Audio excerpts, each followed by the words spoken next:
Morning sunlight poured through the gap in the curtains, casting a pale gold stripe across the worn hardwood floor. Ethan Carter's eyes opened slowly, awareness creeping in before full consciousness. The living room ceiling greeted him, water stains forming abstract shapes he'd memorized over 18 months of sleeping on this couch. His neck protested as he shifted the throw pillow, offering about as much support as a bag of marshmallows. Something felt wrong, not dangerous wrong, but off-kilter, like the world had tilted 3 degrees while he slept.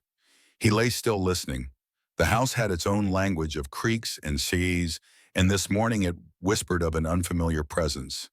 There, faint but distinct, the sound of movement from the kitchen. Metal on ceramic, the soft hiss of the coffee maker he'd forgotten to turn off last night. Ethan pushed himself upright, every muscle in his back announcing its displeasure. 36 felt a lot older when you'd spent the night on a couch designed more for aesthetics than actual human use. He wore the same clothes from yesterday, jeans and a faded blue t-shirt that had seen better decades.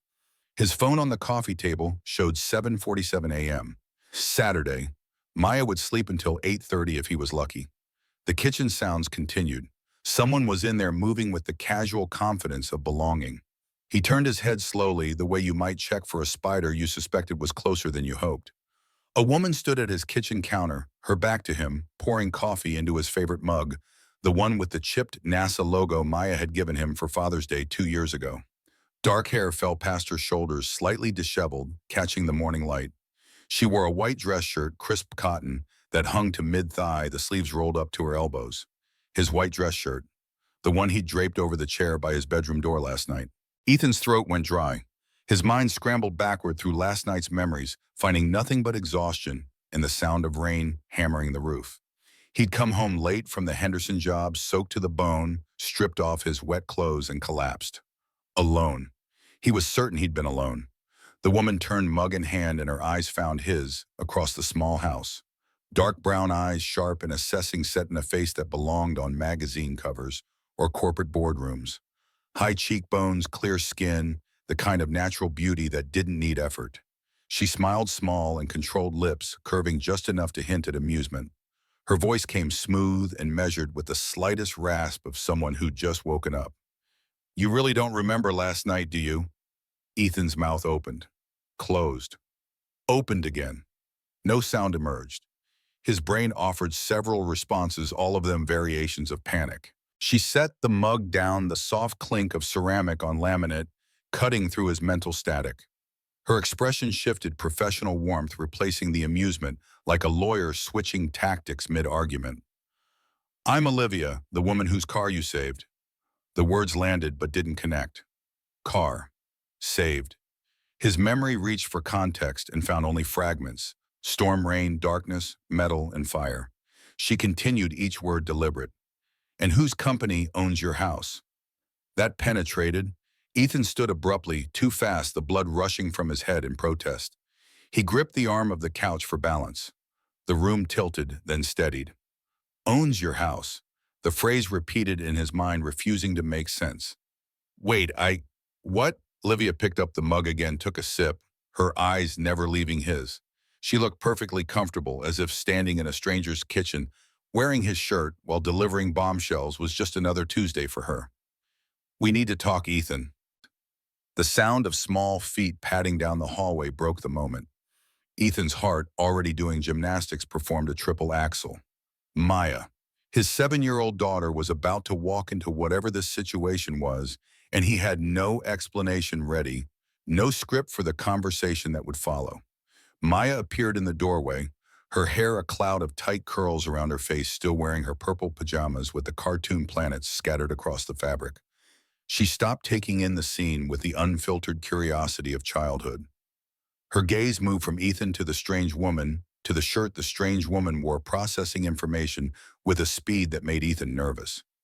"Daddy, who's that?" Before Ethan could formulate a response that wouldn't require hours of follow-up questions, Olivia knelt down, bringing herself to Maya's eye level. The movement was fluid, practiced, the kind of gesture that suggested she'd dealt with children before.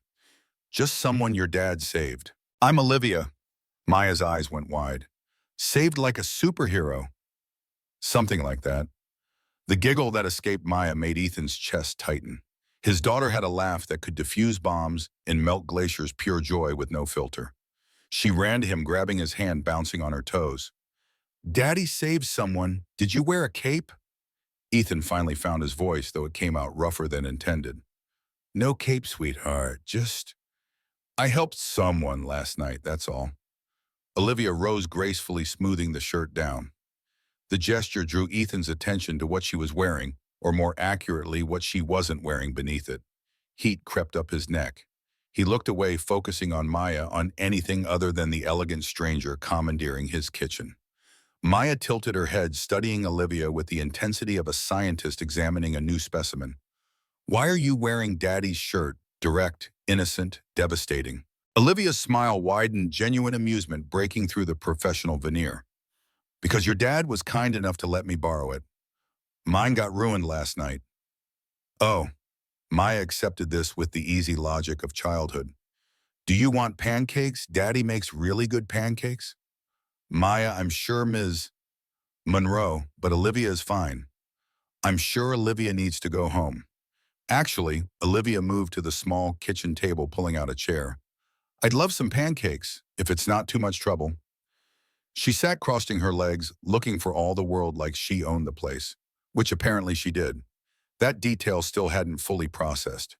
Ethan felt like a character in someone else's story, reading lines he didn't remember rehearsing. Maya clapped her hands together. "I'll help. I'm really good at mixing." Before Ethan could protest, his daughter was already pulling out the mixing bowl from the lower cabinet, her morning routine shifting seamlessly to include their unexpected guest. He stood there, still in yesterday's clothes, still deeply confused, watching his carefully controlled life incorporate a wild card with the ease of water finding new paths. Olivia caught his eye across the room. Something in her expression softened, just for a moment, vulnerability flickering beneath the confidence. "I really do need to talk to you. But after breakfast, if that works." The question was phrased as courtesy, but Ethan heard the steel underneath. This woman was used to getting what she wanted. The shirt, the casual appropriation of his space, the way she'd deflected Maya's questions, all spoke of someone accustomed to control. He nodded, not trusting himself to say more. What else could he do? She'd already made herself at home. The next 20 minutes passed in a surreal blur. Ethan moved through the familiar motions of breakfast preparation while his mind spun. He mixed batter while Maya chattered at Olivia about school and her favorite constellations and why Jupiter was better than Saturn, even though Saturn had cooler rings. Olivia listened with what seemed like genuine interest, asking follow-up questions, laughing at Maya's jokes. The pancakes sizzled on the griddle. Ethan flipped them, automatically, muscle memory taking over while his thoughts raced. Last night, the storm. He needed to remember. It came back in pieces. Rain. The job at the Henderson place had run late, their ancient water heater finally giving up its ghost. He'd stayed until past 11, replacing corroded pipes, making sure the elderly couple would have hot water in the morning. The storm had rolled in while he worked, turning streets into rivers by the time he'd packed up his tools. His truck had struggled through the flooding windshield wipers, losing the battle against sheets of rain. He'd been 3 miles from home when he'd seen it. The car, luxury sedan, he remembered that detail now, wrapped around a tree like an angry fist had crumpled it there. Smoke rising from the hood. Headlights flickering. The rest came faster, running through rain, breaking the window. A woman trapped inside, panic in her eyes, breathing too fast, chest heaving. The seatbelt had jammed. He'd cut it with the emergency blade he kept on his keychain, pulled her out just as the engine sparked. The explosion had been smaller than movies made them, but close enough to feel the heat, to smell burning rubber and melting plastic. The woman had collapsed against him, shaking so hard her teeth chattered. Her suit had been expensive, even soaked and ruined. Her watch had caught the light from his truck, platinum and diamonds. Hospital. He'd thought about the hospital, but the roads were flooding, and she'd been going into shock, lips turning, blue skin, ice cold. His house was 10 minutes away. The hospital was 25 on a good day, maybe 40 in the storm. He'd made a choice. Brought her here. Put her in his bed, the only real bed in the house, covered her with every blanket he owned. Checked her breathing, her pulse, basic first aid from a class he'd taken years ago when Maya was born. The woman had fallen unconscious but stable. He'd taken the couch, grabbed a pillow, closed his eyes for what he'd thought would be a few minutes to make sure she kept breathing steady. Apparently, he'd slept through the rest of the night. "Daddy, they're burning!" Maya's voice snapped him back. Smoke rose from the griddle. Ethan swore under his breath, flipping the pancakes to reveal blackened undersides. "Language!" Maya chirped, using his own rule against him. Olivia laughed, a real laugh, not the controlled amusement from before. The sound was warm and unexpected, filling the small kitchen. "It's okay. I like them a little crispy." Ethan scraped the ruined pancakes onto a plate, started fresh ones. His hands moved steadily despite his scattered thoughts. Cooking was mechanical safe, something he could control when everything else felt like it was sliding sideways. They ate at the small table, 3 chairs that didn't match plates, chipped but clean. Maya dominated the conversation, asking Olivia questions about everything from her job, to her favorite color, to whether she thought aliens were real. Olivia answered each one with patience, her responses thoughtful, treating Maya's curiosity with respect rather than condescension. Ethan watched, eating slowly, trying to reconcile the woman sitting in his kitchen with the terrified figure he'd pulled from a burning car. This version of Olivia Monroe radiated control and competence, someone used to boardrooms and power lunches, not panic attacks and near-death experiences. Maya finished her pancake syrup coating her chin. She wiped it with the back of her hand, a move that would normally earn a reminder about napkins, but Ethan was too distracted to notice. "Can I watch my show now?" "Half an hour, then you need to clean your room."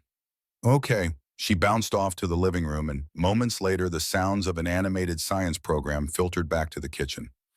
Ethan and Olivia sat in the sudden silence, the absence of Maya's energy leaving a vacuum. Olivia set down her fork, folded her hands on the table. "Thank you for breakfast, and for last night. You already thanked me when you borrowed my shirt." A smile flickered across her face.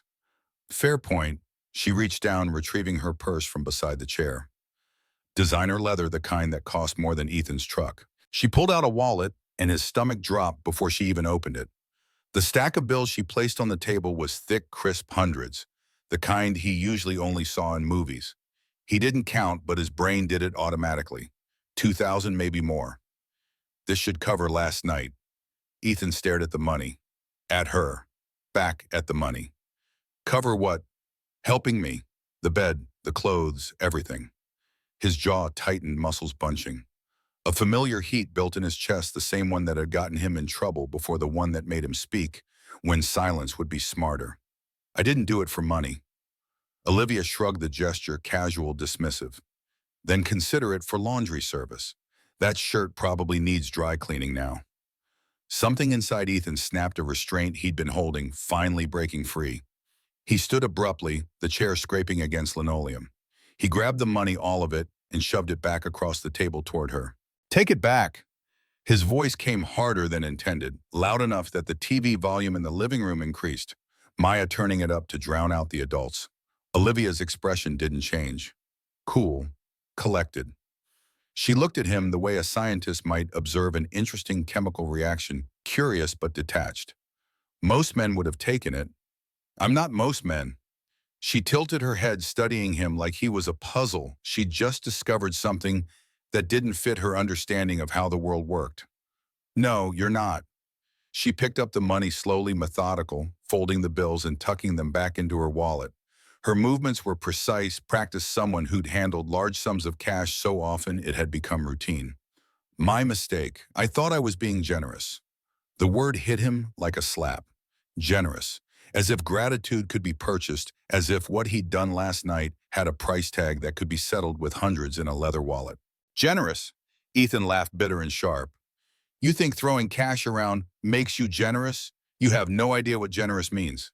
For the first time, her composure cracked. Just slightly, a hairline fracture in marble. "Enlighten me." He leaned forward, palms flat on the table. "Generous is helping someone because it's right. Not because you owe them, not because you can afford it, just because they need it." The silence that followed was heavy, charged with something Ethan couldn't name. Olivia sat perfectly still, but her eyes had changed, something shifting behind them, walls lowering just enough for him to glimpse what might be underneath. "I see." "Do you?" Ethan turned away, moving to the sink, needing distance, needing to do something with his hands before he said something worse. The breakfast dishes waited mundane and safe. He turned on the water, let it run hot. Because from where I'm standing, you just tried to turn a decent act into a transaction. He heard her chair move the soft sound of fabric as she stood. Her footsteps crossed the linoleum, stopping at the kitchen doorway. When she spoke again, her voice had changed, quieter, stripped of the corporate polish. You're right. He turned surprised. She met his eyes, and for the first time since she'd woken up in his house, she looked uncertain. I apologize. I've spent so long in a world where everything has a price, I forgot that some things don't. Ethan wanted to stay angry, to hold on to the righteous heat in his chest, but her words took the wind from it. He saw something in her face that looked like genuine regret. It's fine, just take the money. Go home. Forget this happened. I can't. Why not? Because I owe you my life. You don't owe me anything. Olivia smiled, sad and small. That's exactly why I do. She walked toward the door, pausing at the threshold. She glanced back, her hand on the doorframe. What's your full name? Ethan. Ethan Carter. She repeated it slowly, like she was committing it to memory. Ethan Carter. I won't forget it. The door closed behind her with a soft click.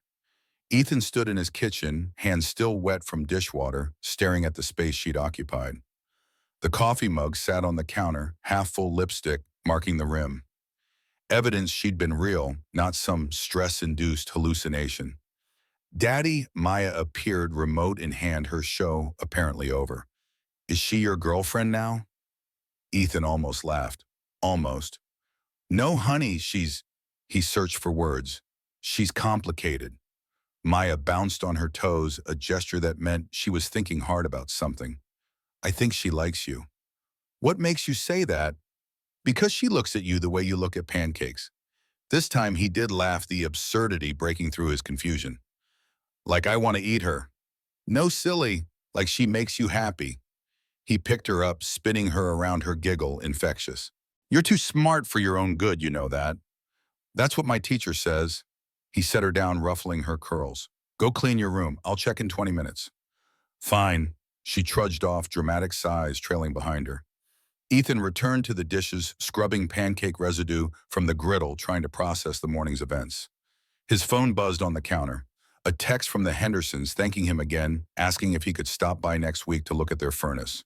He typed a quick reply, then scrolled through his messages, through the small list of clients who kept him employed, kept food on the table, kept the lights on.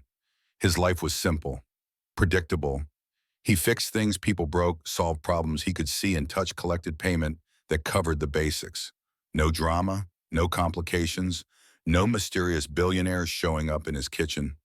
The house felt too quiet with Olivia gone. Strange considering she'd been there less than an hour, but her absence left a void. He'd gotten used to it being just him and Maya, their small world, their manageable struggles. The universe had just thrown a wrench into his carefully maintained routine, and he had no idea what to do with it. He finished the dishes, wiped down the counters, the physical work grounding him. The coffee maker beeped, the pot still half full from what Olivia had made. He poured himself a cup, black, no sugar, and leaned against the counter. Through the window, Portland's Saturday morning unfolded. Neighbors mowing lawns, kids riding bikes. Normal life continuing as if his world hadn't just tilted off its axis. His phone buzzed again. Unknown number. He almost ignored it, but something made him answer. Hello, Mr. Carter. Female voice, professional, efficient.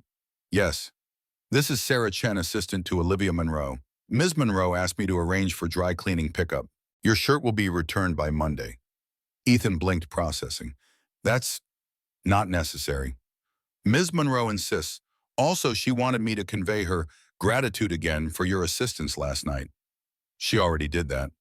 Nevertheless, is there anything else you need? Ms. Monroe was quite clear that I should make sure you have everything required.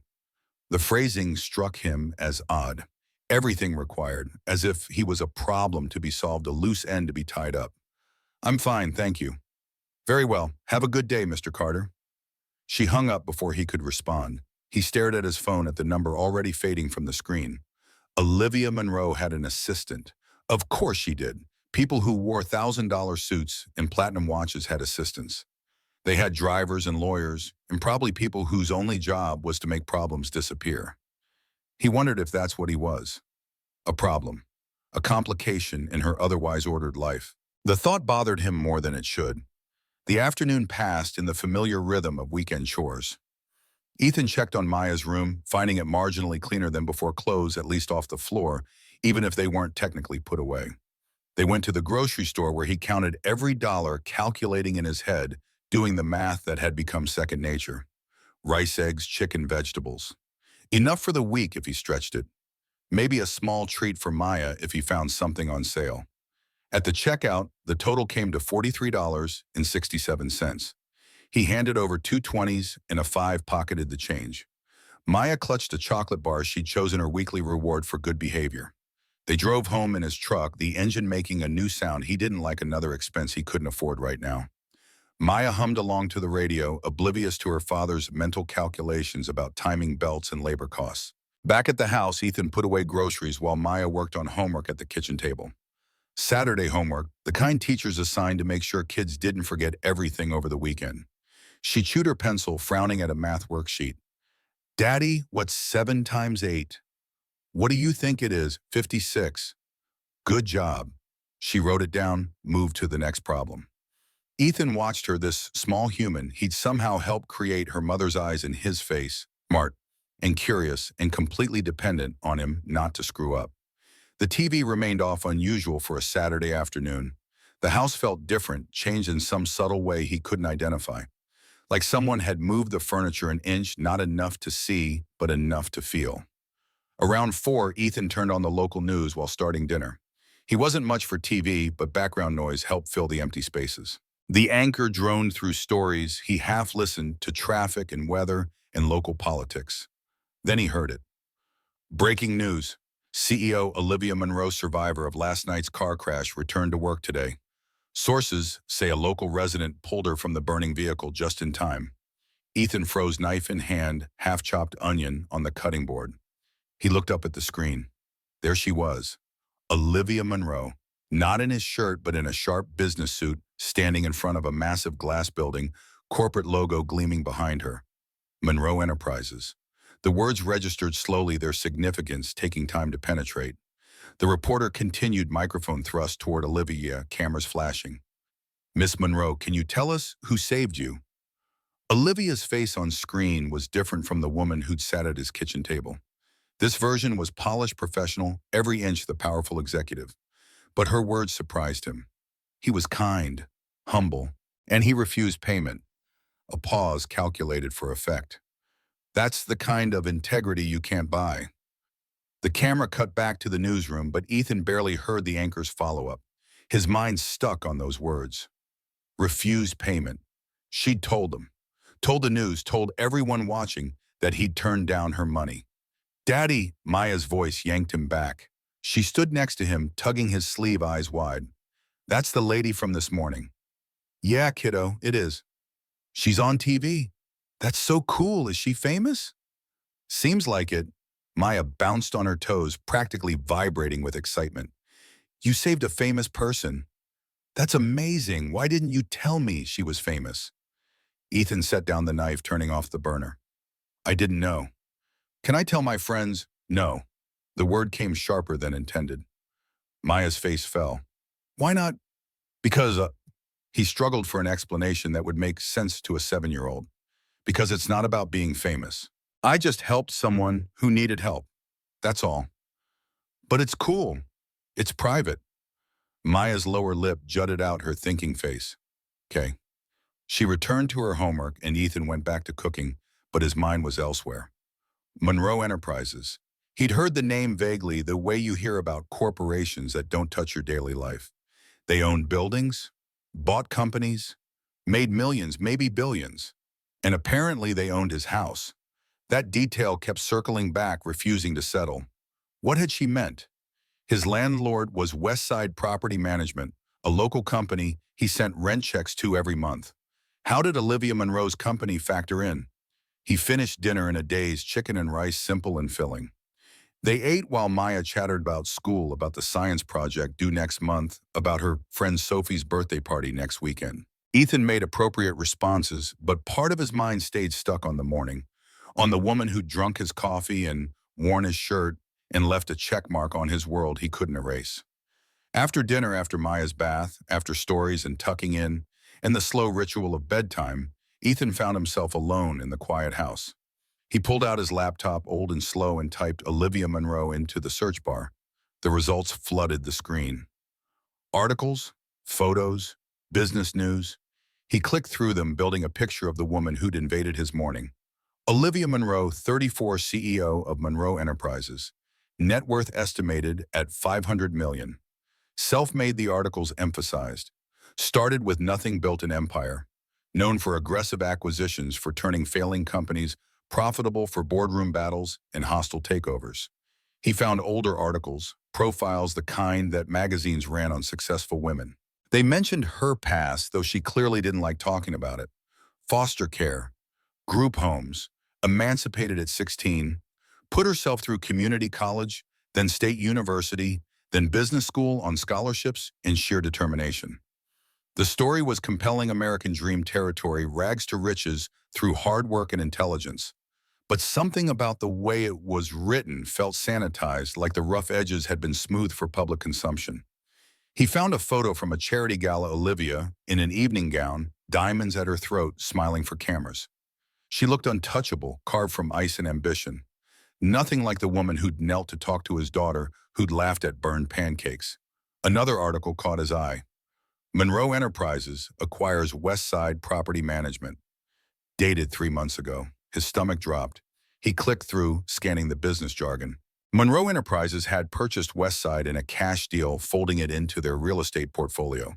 The article mentioned aggressive expansion into Portland's rental market, plans to renovate and upgrade properties. His house. Munro Enterprises owned the building that held his house, which meant Olivia Munro owned his house. The realization settled like lead in his gut. When she'd said it this morning, he'd thought she was being metaphorical, or he'd misunderstood. But no, she literally owned the building he lived in, the roof over his and Maya's heads. The coincidence was too large to swallow. She'd crashed near his house of all the houses in Portland, the one house in the one building her company happened to own. Or maybe not coincidence, maybe something else. He closed the laptop, his mind spinning.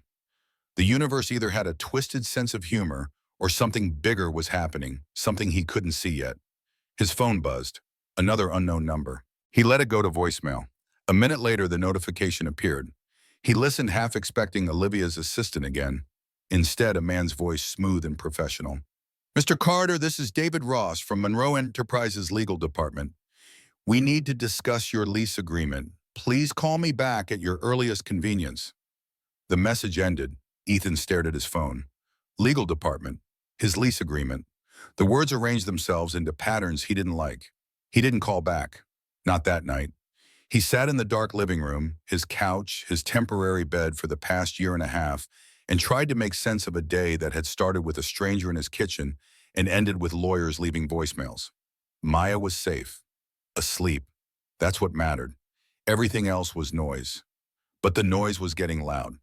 Sunday morning arrived with rain, appropriate weather for Ethan's mood. He made breakfast, got Maya ready for the weekly trip to the library, their routine unchanged by the previous day's chaos. The library was free entertainment, endless books, a quiet space where Maya could explore while he caught up on job searching.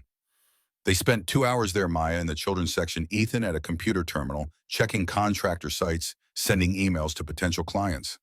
His phone stayed silent. No mysterious calls, no texts from assistants or lawyers. Good. He wanted normal. He needed normal. They left the library as rain intensified, running to the truck through puddles. Maya shrieked with laughter, jumping in everyone, her boots splashing water. Ethan led her, needing her joy, her uncomplicated happiness. Back home, they spent the afternoon inside, rain drumming on the roof, the sound that had become Portland's soundtrack. Maya worked on her science project, building a model solar system for dirt from styrofoam balls and paint. Ethan helped holding pieces while she glued, answering questions about planetary orbits and why Pluto wasn't a planet anymore, a fact that still bothered her. It's not fair. Pluto didn't do anything wrong. Sometimes things change, honey. Scientists learned more and had to update their rules. But it's still there, still going around the sun. True, but being there isn't the same as being a planet. She frowned, painting Saturn's rings with concentration. I still think it counts. Her loyalty to Pluto made him smile. Maya had strong opinions about fairness, about right and wrong, about who deserved to be included. He'd taught her that, or tried to. The world would complicate it, eventually add shades of gray to her black and white certainty, but for now she believed in justice with the purity of childhood. The afternoon faded to evening. Ethan made spaghetti Maya's favorite, simple and cheap and filling. They ate watching an old science documentary, Neil deGrasse Tyson, explaining the universe in terms that made everything seem possible. Maya fell asleep on the couch halfway through, her head on Ethan's lap, breathing deep and even. He watched the screen, the images of distant galaxies of stars being born and dying, of the incomprehensible scale of space. It made his problems feel smaller. What were unpaid bills and confusing billionaires compared to supernovas and black holes? Except his problems weren't cosmic. They were immediate, human-sized, and waiting for him. Monday morning, he carried Maya to bed, tucked her in, whispered goodnight to her sleeping form. Back in the living room, he retrieved his laptop, opened his email. 3 new messages, one from a client confirming a job Tuesday morning, one spam, and one from an address he didn't recognize, sender name Monroe. He stared at it for a long moment before clicking. The message was brief. Mr. Carter, I apologize for the confusion yesterday. I've instructed my legal team to clarify the situation regarding your lease.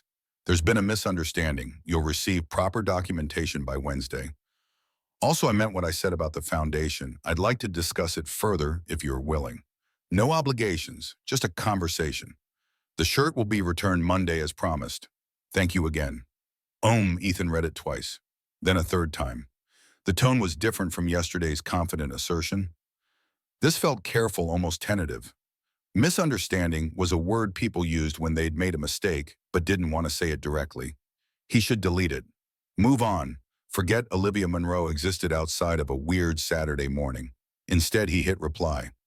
Ms. Monroe, I appreciate the clarification. As for the conversation, I'm not sure what we discuss. I'm not interested in charity or foundations. I just want to take care of my daughter. The shirt is yours. Consider it a gift. He sent it before he could reconsider. The whoosh of the outgoing message felt final, a door closing. His phone buzzed 30 seconds later. Email notification. Her reply already. Mr. Carter, it's not charity I'm offering, it's partnership. But I understand your hesitation. The shirt meant more than you know. I'll explain when we talk. And we will talk. I'm not good at taking no for an answer. Despite himself, Ethan smiled, not good at taking no for an answer. That tracked with everything he'd read about her, about the corporate titan who bulldozed through obstacles. He didn't reply. Let her have the last word. He had work in the morning, bills to pay, a daughter to raise. Whatever Olivia Monroe wanted from him, it could wait. Monday morning came too early. Ethan's alarm dragged him from dreams he didn't remember, dreams that left him unsettled. He went through his routine on autopilot: shower, coffee, wake Maya breakfast, get her ready for school. They drove through Portland's morning traffic, rain still falling, the city gray and wet. He dropped Maya at school, watching her run to the entrance, backpack bouncing, joining friends under the overhang. She turned, waved, and he waved back their daily goodbye. His first job was across town, a burst pipe in a commercial building's bathroom. The property manager met him, stressed and short-tempered, demanding he fix it fast. Ethan worked in silence, replacing the corroded section, testing the seals, cleaning up the water damage. The manager inspected his work with a critical eye. Good. Bill me. No thank you, no appreciation, just transaction. Ethan packed his tools, submitted the invoice on his phone, moved to the next job. The day blurred. 3 more calls, 3 more problems to solve. A broken furnace, an electrical outlet that sparked. A door that wouldn't close properly. Small jobs, quick fixes, keeping him busy, but not particularly profitable. He picked up Maya at 3 like always. She chattered about her day, about the math test she'd aced, about the book she'd started in library time. Ethan listened with half his attention, the other half on his phone, checking for messages, for confirmations from clients, for the documentation Olivia had promised. Nothing yet. They got home and Ethan started homework supervision while prepping dinner. His phone rang as he was stirring pasta. Unknown number, but local area code. Hello. Mr. Carter, this is David Ross again, Monroe Enterprises Legal. The voice from Saturday's voicemail. I got Ms. Monroe's email. She said you'd send documentation. Indeed, that's why I'm calling. We need to schedule a meeting to review the terms. Can't you just email it? This is better discussed in person. Would Wednesday work? Our offices say 2 p.m. Ethan stirred the pasta harder than necessary. I work Wednesdays. Thursday, then. I work every day.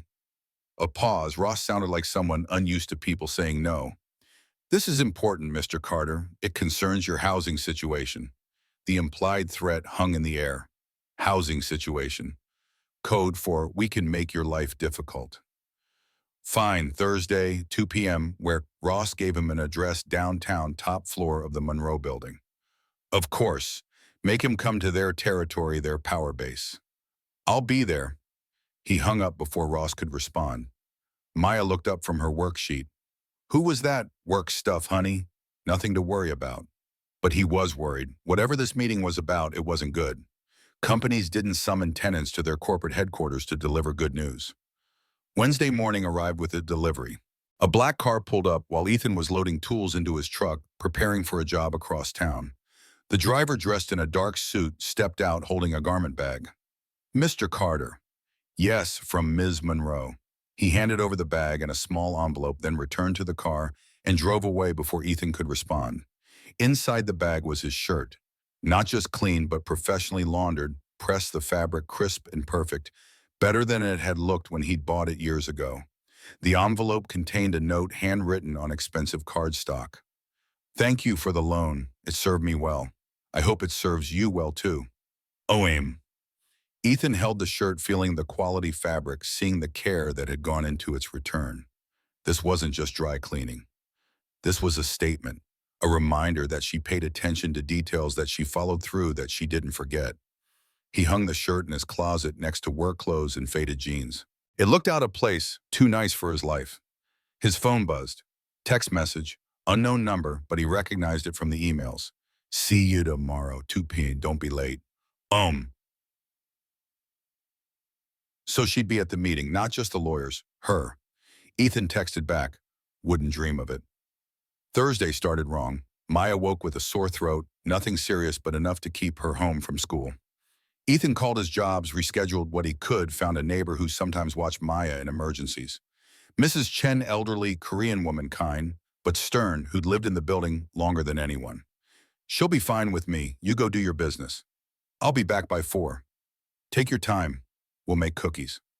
Maya perked up at that, her sore throat apparently not affecting her appetite for sweets.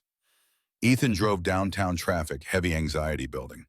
The Monroe building was hard to miss, 30 stories of glass and steel, corporate power made physical. He found parking 3 blocks away, fed the meter more quarters than he wanted to spend, and walked to the entrance. The lobby was all marble and chrome, the kind of space designed to intimidate. Security desk, multiple elevators, people in expensive suits moving with purpose. Ethan stood out in his work clothes, jeans and a button-down shirt, the nicest thing he owned that wasn't the white shirt currently hanging in his closet. The security guard looked him over. Can I help you? Ethan Carter. I have a meeting with David Ross. The guard checked his computer, made a call, handed Ethan a visitor badge. 30th floor, elevator bank C. The elevator was faster than he expected, his stomach protesting the rapid ascent. The doors opened to a reception area that probably cost more than his annual income. Polished wood, original art, floor-to-ceiling windows showing Portland spread below. A receptionist, blonde and perfectly made up, smiled professionally. Mr. Carter, this way, please. She led him down a hallway, past conference rooms and offices, to a corner space with Olivia Monroe's name on the door. Not Ross's office, hers. The receptionist knocked once, opened the door. Mr. Carter is here. Send him in. Ethan stepped inside and the door closed behind him with a soft click. The office was larger than his house.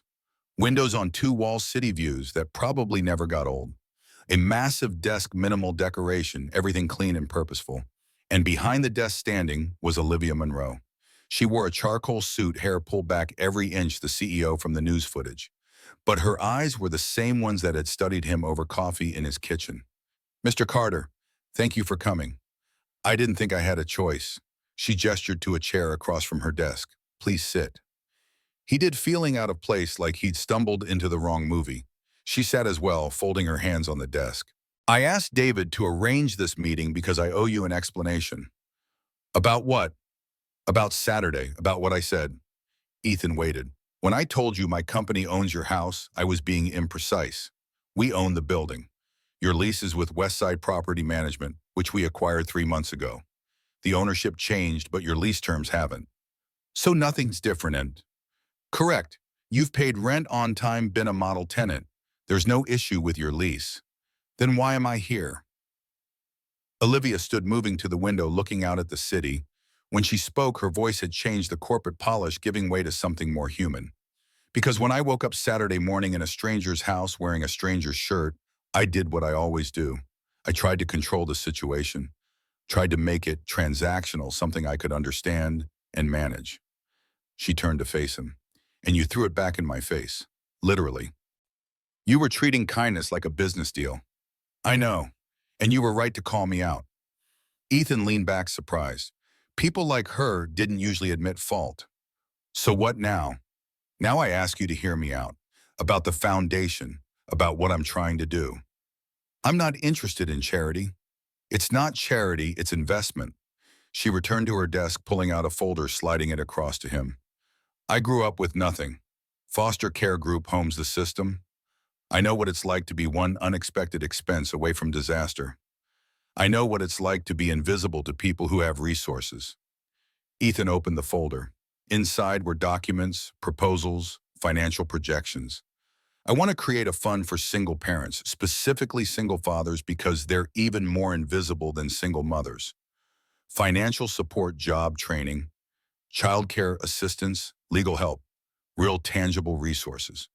He scanned the papers, seeing numbers that made his head spin. Millions allocated, careful planning, serious infrastructure. Why single fathers?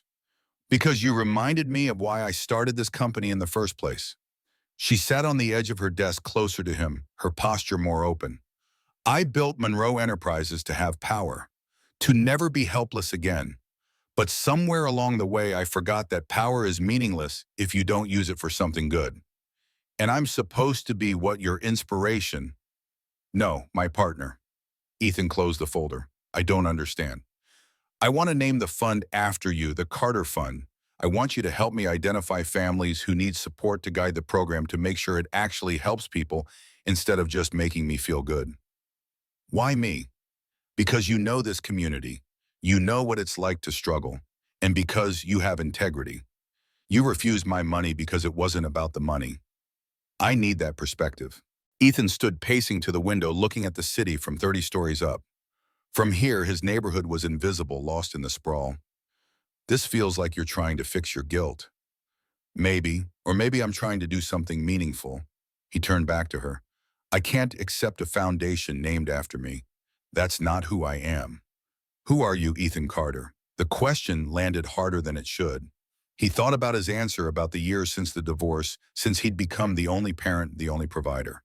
I'm a father, a handyman, someone trying to get by. You're someone who saves people without asking what's in it for you. Anyone would have done the same. But they didn't. You did. That matters. They stood in silence, the office's quiet broken only by the faint hum of climate control. Ethan looked at this woman, at the empire she'd built, at the resources she commanded, and tried to reconcile it with the terrified person he'd pulled from a burning car. I need time to think. Take all the time you need. She moved to her desk, wrote something on a business card, handed it to him. My direct line. Call me when you decide. He took the card, her fingers brushing his briefly. The contact was electric, unexpected. The meeting with Ross is canceled, by the way. That was me being controlling again, trying to force the issue. I'm sorry. You apologize a lot for a CEO. Only when I'm wrong, and with you I seem to be wrong frequently. A smile tugged at his lips despite himself. I should go. My daughter's home sick. Concern flashed across Olivia's face. Is she okay? Sore throat, nothing serious. Tell her I hope she feels better. Ethan nodded, moved to the door, stopped. Why did you really give back the shirt? Olivia met his eyes across the office.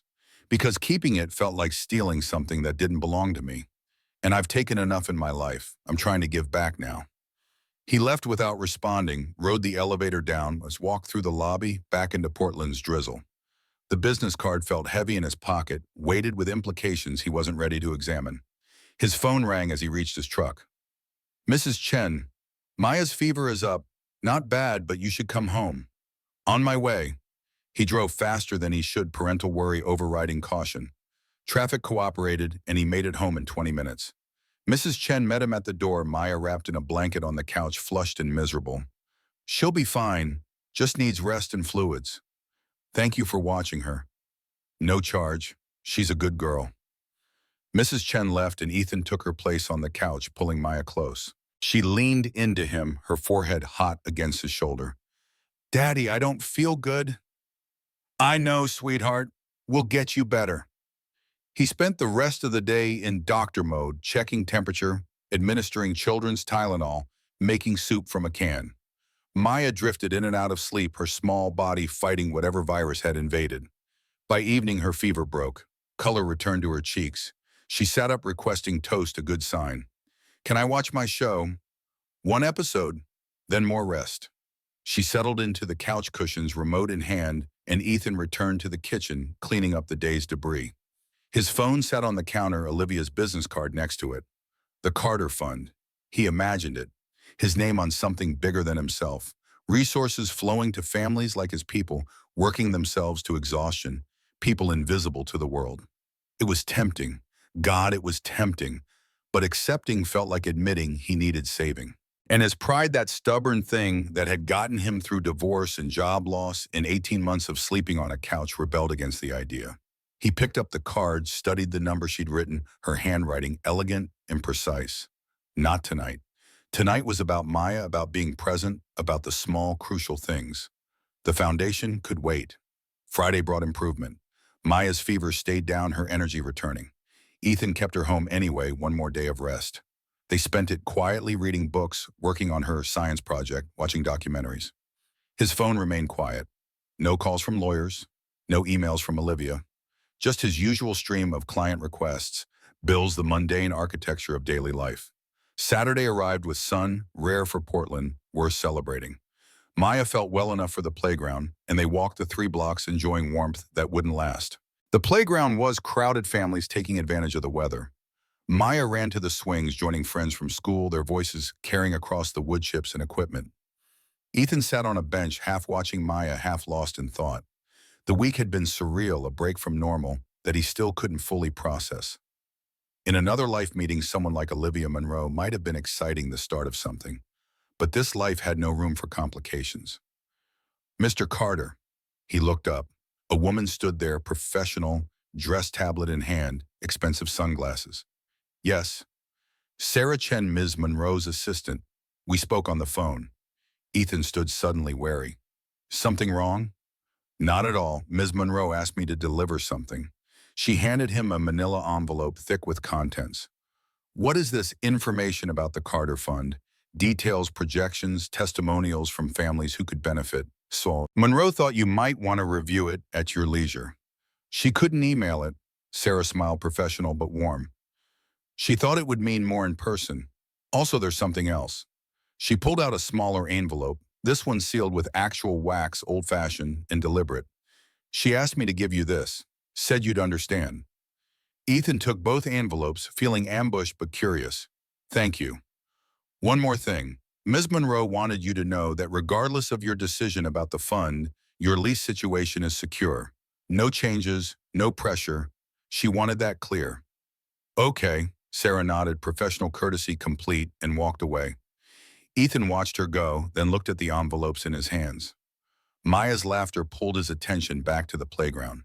She was hanging upside down from the monkey bars, hair cascading toward the ground, grinning at him. "Daddy, look. I see you, be careful." She dropped down, ran to another friend, their game evolving. 7 years old and already so independent, so confident. He'd done that. Raised her to be brave, to trust herself. He opened the large envelope, scanning the contents. Professional documents, carefully researched, outlining a program that actually might work. Testimonials from single fathers struggling with the same things he struggled with. Budget projections showing sustainability, not just charity, but actual systemic support. It was impressive, thorough, real. The smaller envelope he saved tucking it into his jacket pocket. They stayed at the playground until Maya tired, then walked home hand in hand. She chattered about her friends about the science project due next week, about whether they could have pizza for dinner. Sure, pizza sounds good. With pepperoni? Is there any other kind? She giggled, squeezing his hand. Back home, Ethan ordered pizza while Maya showered. He sat on the couch, the smaller envelope still in his pocket, waiting. Finally, he opened it. Inside was a single piece of paper handwritten. Ethan, I promised you an explanation about the shirt. Here it is. When I woke up Saturday morning in your house, wearing your shirt, I felt something I hadn't felt in 15 years. Safe. Not because of wealth or power or control, but because someone had helped me without wanting anything in return. That shirt represented everything I'd forgotten about humanity. Kindness without transaction, help without strings, basic decency. I've spent my adult life building halls, protecting myself, making sure I'm never vulnerable again. And in one night, you broke through all of it. Not with grand gestures, just with basic human kindness. I can't repay that. I know you don't want me to try, but I can honor it. I can build something that extends that kindness to others who need it. The Carter Fund isn't about you, it's about what you represent. The quiet heroes doing their best, invisible to the world, deserving more. I hope you'll consider partnering with me. Not because you owe me anything, but because together we could help people like you help me. Think about it. No pressure, no expectations, just possibility. Thank you for the shirt and for reminding me who I wanted to be. Olivia, Ethan read it 3 times each pass, revealing new layers. Her vulnerability surprised him, the honesty unexpected from someone who'd built a corporate empire on strength and strategy. The pizza arrived. They ate on the couch watching a movie. Maya chose something animated and colorful. Ethan's mind wandered, returning to the letter, to the proposal, to the impossible decision. After Maya went to bed, he pulled out his laptop, opened a new email. Ms. Monroe, I read your letter and the proposal. They're both impressive. I need you to understand something. I'm not a hero. I'm not special. I'm just a father trying to do right by his daughter. What I did for you wasn't extraordinary. It was basic human decency. If I agree to this, it won't be because of guilt or obligation or gratitude. It'll be because I believe in what you're trying to do, and I need to believe that before I can put my name on it. Give me a week. Let me think about it properly. Then we'll talk. Ethan, he sent it closed. The laptop sat in the dark living room. The house creaked, settling into night. Outside, Portland's weekend sounds filtered through windows, cars and voices and distant music. His phone buzzed, email notification. Her reply immediate. Ethan, take all the time you need. I'll be here when you decide. And for what it's worth, basic human decency is rarer than you think.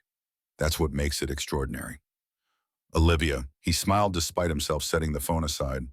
1 week, 7 days to decide if he was ready to complicate his carefully controlled life, to partner with a billionaire, to put his name on something bigger than himself. 7 days to figure out if Olivia Monroe was offering opportunity or disaster. The weekend passed quietly. Sunday brought rain again, church for Maya, and Mrs. Chen. Ethan declining as always, afternoon science documentaries, normal rhythms. Monday morning returned them to routine school drop-off, work calls, the familiar grind. 3 days since the playground. 4 days since the meeting. The week stretched ahead, decision waiting. Ethan fixed a leaking faucet, rewired a faulty outlet, replaced a broken window lock. Small Bob's honest work, money that paid bills. His life simple and manageable. But in quiet moments between jobs, during lunch breaks, he thought about the proposal. About single fathers struggling like he struggled. About kids like Maya who deserve more than their parents could provide alone. About the possibility that maybe accepting help wasn't weakness. Maybe it was wisdom. The week would tell. For now, he had work to do, a daughter to raise, and a decision to make that would change everything or nothing. Time would reveal which. 3 days into the week, Ethan had promised himself the decision, still felt no closer.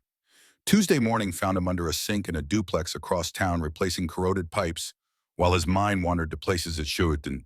The wrench slipped, barking his knuckles against the cabinet frame. He swore, sucked on the bleeding skin, refocused on the work. The homeowner, a young couple expecting their first child, hovered nearby with anxious questions about timelines and costs. Ethan gave them straight answers. No padding, no upselling. The job took 3 hours. They paid cash, counting bills carefully, and he saw himself in their faces, the careful accounting of every dollar. He thought about the Carter Fund, about families like this one stretched thin, one emergency from disaster. Wednesday brought Maya's parent-teacher conference. Ethan sat in a too-small chair across from Miss Patterson, a woman in her 50s who'd taught second grade for 20 years. She spread Maya's work across the desk, pointing to test scores, reading, comprehension, math skills. Maya is exceptional, truly. Her grasp of scientific concepts is remarkable for her age. Pride warmed Ethan's chest. She loves science, wants to be an aerospace engineer. She could be, with the right support, the right opportunities. Ms. Patterson hesitated, choosing words carefully. I notice Maya's been wearing the same winter coat since last year. It's getting small. Heat crept up Ethan's neck, shame mixing with defensiveness. I'll get her a new one. I'm not criticizing. I'm saying there are programs that can help. Grants, scholarships, resources for families. We're fine. The words came too quick, too sharp. Ms. Patterson's expression softened with understanding that made it worse. Mr. Carter asking for help doesn't make you less of a father. It makes you a smarter one. He left the conference with papers about assistance programs. He wouldn't apply for Pride, still intact, but feeling more fragile than before. Thursday afternoon, his phone rang during lunch. Unknown number, but he answered anyway. Mr. Carter, this is Jessica Carter. His ex-wife's voice hit like cold water. They'd spoken maybe twice in the past year, brief exchanges about Maya's schedule, nothing more. What do you want, Jessica? I saw you on the news with Olivia Monroe. Of course she had. The story had made local headlines, the mysterious rescuer who'd refused reward. So it got me thinking about Maya, about her living situation. Ethan's grip tightened on the phone. Maya's living situation is fine. Is it a rental apartment? Her father working odd jobs? No stability. I provide for her. She's happy, healthy, doing great in school. I'm sure you're doing your best, but I'm in a position to offer more now. I made partner at my firm, Ethan. I have resources, stability, opportunities. The implication hung between them sharp and threatening. You left. You chose your career over her. And I regret that. I want to make it right. I want to be her mother again. You are her mother. You just don't act like it. Her voice hardened, lawyer mode activating. I'm filing for custody. My lawyer says I have an excellent case. Single father, unstable income, living in a building owned by the woman he's dating. I'm not dating her. That's not what the photos suggest. You at her office, her assistant delivering things to playgrounds, the foundation named after you. It looks opportunistic, Ethan. Like you're using her wealth. Rage built in his chest, hot and righteous. I haven't asked her for anything. Accept a house, accept a foundation, accept money and attention and access. That's not what happened. Prove it, in court, because my lawyer's filing papers next week. I'll see you at the hearing. She hung up. Ethan stood in the parking lot of a fast food restaurant, half-eaten burger, forgotten world, tilting sideways. Custody. She was going for custody. His phone buzzed. Text from Olivia. Saw news report about Jessica Carter filing for custody. If you need legal help, I know people. No obligations. Just offering. He stared at the message. Of course she knew. Probably had alerts for his name now tracking anything that touched her world. He typed a response, deleted it, typed again. Thanks, but I need to handle this myself. Accepting help proves her point. Her reply came seconds later. Refusing help when you need it proves nothing except pride. Think about Maya. He didn't respond. Couldn't, because she was right and he hated it. That evening he told Maya they'd be having a visitor soon. Her mother wanted to see her to spend time together. Maya's face showed confusion more than excitement. Why now? Because she misses you. She left. 7 years old and already understanding abandonment. Sometimes people make mistakes. Sometimes they want to fix them. Do you want me to go with her? The question broke something in him. He pulled her close, held tight. I want you to be happy and safe. That's all I ever want. I'm happy with you, Daddy. I know, baby. I know. Friday morning brought a certified letter. Legal notice of custody hearing 2 weeks away. Jessica's lawyer had moved fast, filed emergency petition claiming unstable living conditions, questionable relationships, potential harm to the minor child. The words blurred together legalese designed to paint him as unfit, incapable of risk. He called the court-appointed attorney a overworked public defender who sounded tired even at 9 a.m. Mr. Carter, I'll be honest. Your ex-wife has resources, good lawyers, a strong case on paper. Your best bet is to demonstrate stability, consistent income, appropriate living conditions. I have all that. Do you? How much do you make annually? Ethan told him. The silence that followed said everything. And your relationship with Olivia Monroe? There is no relationship. She's someone I helped. Someone who's given you substantial gifts. That's going to look bad. Like you're being supported by a woman you barely know. I haven't accepted anything from her.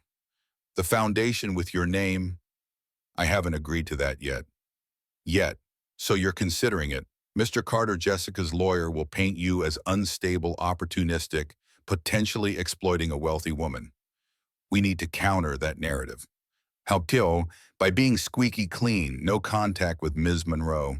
Document every interaction with Maya. Show consistent income even if it's low. Prove you're a stable, devoted father. I am a stable, devoted father. Then we'll prove it. I'll see you at the hearing. The attorney hung up. Ethan sat at his kitchen table, legal papers spread before him, future uncertain. His phone buzzed, email from Olivia. I heard about the hearing. I'm pulling back from public association with you.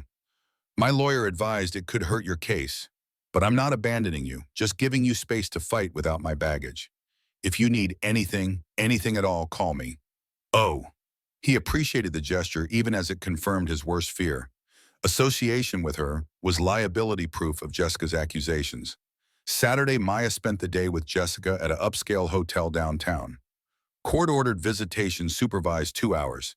Ethan dropped her off, watched his daughter walk into the lobby with the mother who'd left her, and drove away feeling like he'd failed somehow. He used the time to work fixing a fence for an elderly veteran who paid in crumpled 20s counted from a coffee can. The man talked while Ethan worked stories from Vietnam about loss and survival and what matters. You got a kid, daughter 7. That's what matters. Everything else is just noise. Simple wisdom probably true, but noise could destroy you if it got loud enough. Maya came home quiet processing. Ethan didn't push, made her favorite dinner, let her watch extra TV. At bedtime, she finally spoke. Mom has a big apartment and lots of toys, and she said I could have my own room with a computer. Ethan's throat tightened. That sounds nice.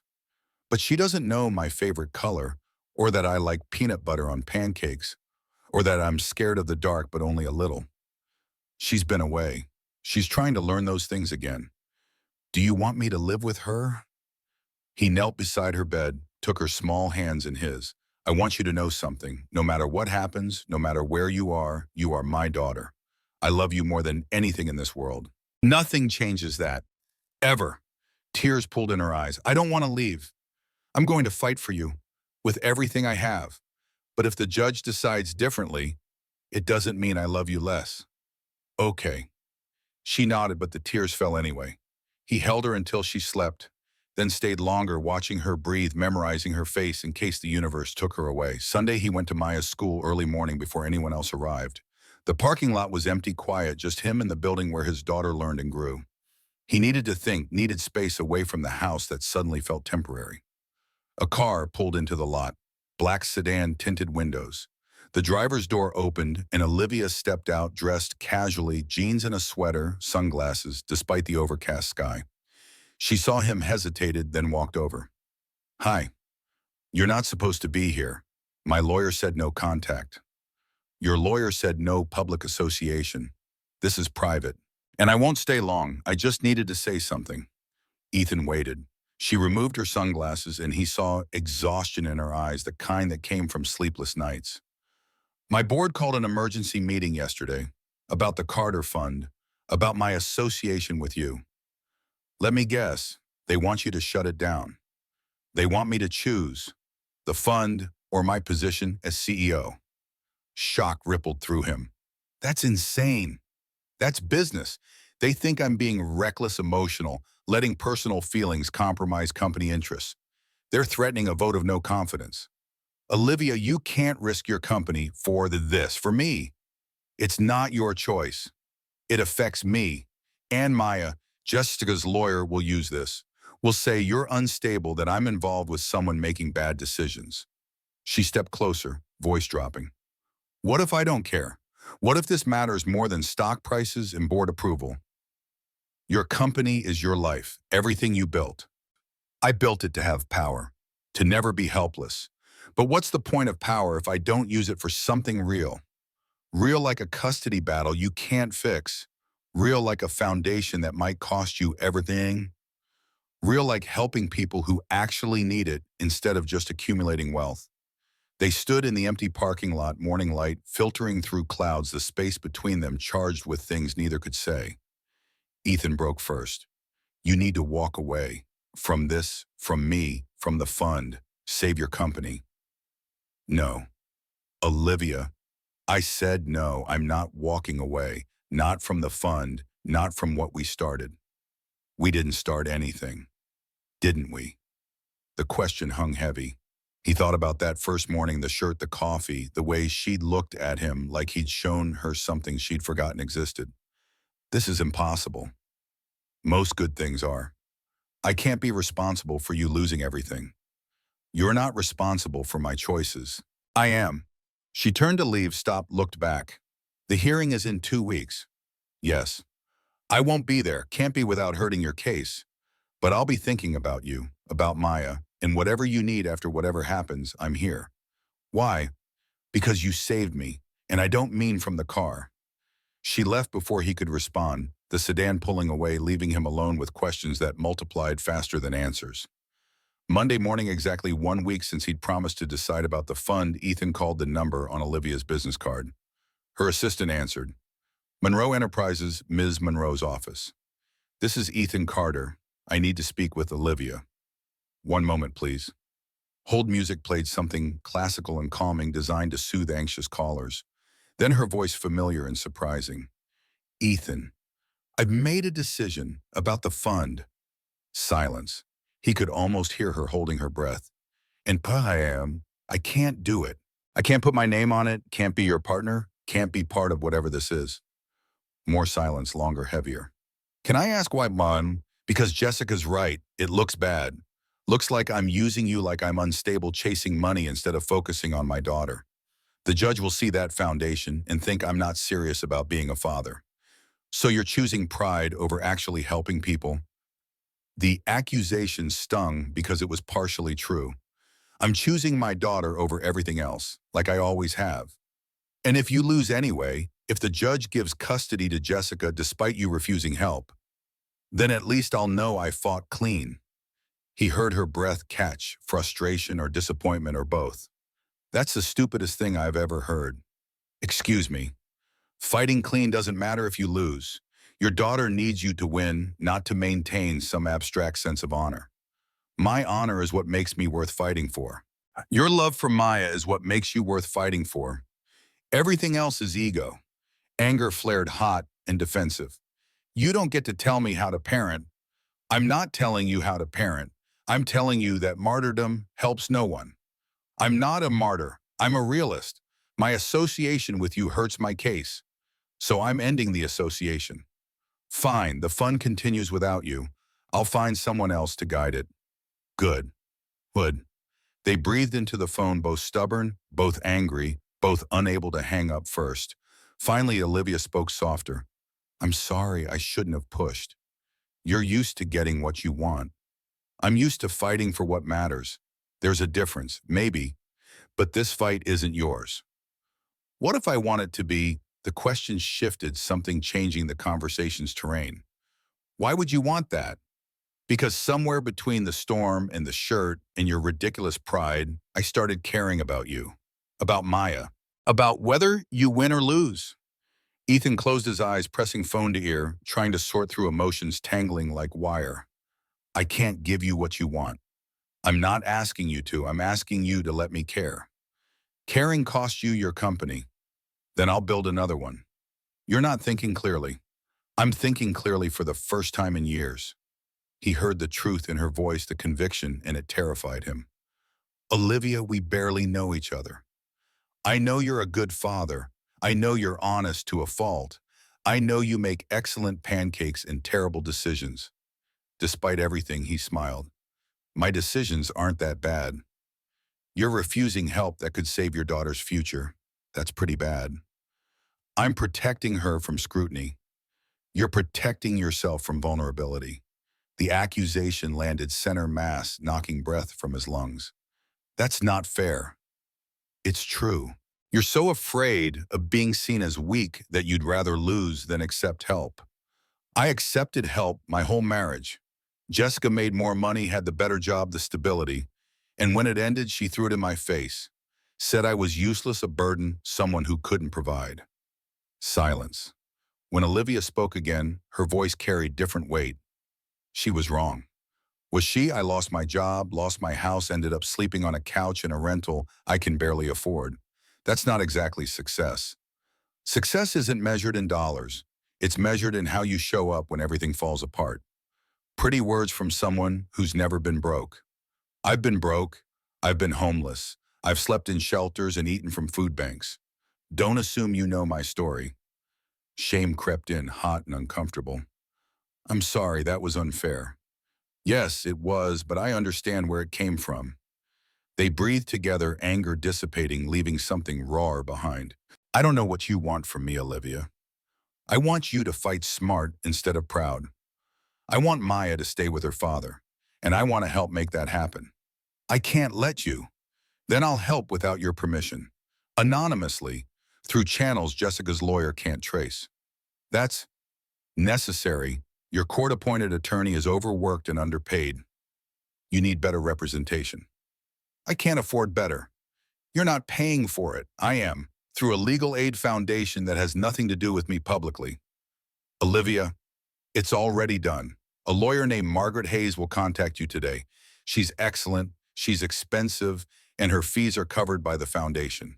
Accept her help or don't, but she's available. Why are you doing this? The question came out quieter than intended, vulnerability leaking through. Because I can. Because you need it. Because Maya deserves to stay with the parent who actually loves her. Jessica loves her. Jessica loves the idea of her. There's a difference. Ethan wanted to argue, but the truth was too obvious. If I accept this lawyer, Jessica will find out. Will use it against me. The foundation has dozens of clients. You'll be anonymous among them. Trust me. I don't know if I can trust you. I know, but trust me anyway. The line went quiet, both of them at an impasse, neither willing to concede. Finally, Ethan spoke. If I do this, we maintain distance. No contact, no public association, nothing that gives Jessica ammunition. Agreed. And after the hearing, win or lose, we're done. No fun, no partnership, nothing. Silence. When she answered, her voice carried pain. If that's what you want, it's what I need. Okay, after the hearing, we're done is. Okay, neither hung up. The connection hummed, carrying breath and heartbeat and all the things they couldn't say. Ethan. Yeah, and win for Maya. For yourself, just win. I'll try. Don't try, do. She hung up. Ethan stood in his kitchen, phone in hand, feeling like he'd just made a deal he didn't fully understand. An hour later, his phone rang. Unknown number, but he answered. Mr. Carter, this is Margaret Hayes from Portland Legal Aid. I understand you have a custody hearing coming up. Her voice was crisp, professional, confident. Yes, but I didn't contact legal aid. You were referred by one of our partner foundations, pro bono services for single parents facing custody challenges. I've reviewed your case file. We should meet. Are you available tomorrow? I work tomorrow. I'll work around your schedule. This is priority. Something in her tone said she meant it. Okay, where? She named a coffee shop, neutral territory, 3 p.m. I'll be there. Good. Bring all documentation. Court papers, financial records, anything Jessica's lawyer might use. We need to build your defense. Ms. Hayes, I can't afford. You're not paying. The foundation covers everything. Your job is to show up and tell the truth. Which foundation? The one that believes single fathers deserve quality legal representation. See you tomorrow, Mr. Carter. She hung up before he could ask more questions. Ethan researched her that night after Maya went to bed. Margaret Hayes, family law specialist, 15 years experience, win rate above 80%. Her fees started at $500 per hour. Olivia had hired him a weapon. Tuesday afternoon found him in a coffee shop across town, sitting across from a woman in her 40s with sharp eyes and a sharper suit. Margaret Hayes spread documents across the table, reading while he waited. Finally, she looked up. Your ex-wife's case is thin, lots of implications, very little substance. That's good. It's excellent. She's claiming unstable living conditions, but you've maintained the same address for 2 years. She's claiming inconsistent income, but you show regular deposits, consistent work. She's claiming questionable relationships, but there's no evidence of impropriety. What about Olivia Monroe? Margaret's expression didn't change. What about her? Jessica says I'm using her, that our relationship proves I'm unstable. What is your relationship with Ms. Monroe? I saved her from a car accident. That's it. Have you accepted money from her? No. Gifts. She returned my shirt clean, that's all. The foundation named after you. I haven't agreed to participate. Margaret made notes efficient and thorough. Then there's no relationship to question. You performed emergency rescue, declined compensation, and returned to your life. Jessica's lawyer has speculation, not facts. It feels more complicated than that. Feelings aren't evidence. We focus on facts. You're employed, stable, devoted to Maya. You've been her primary caregiver since birth. Jessica abandoned that role for career advancement.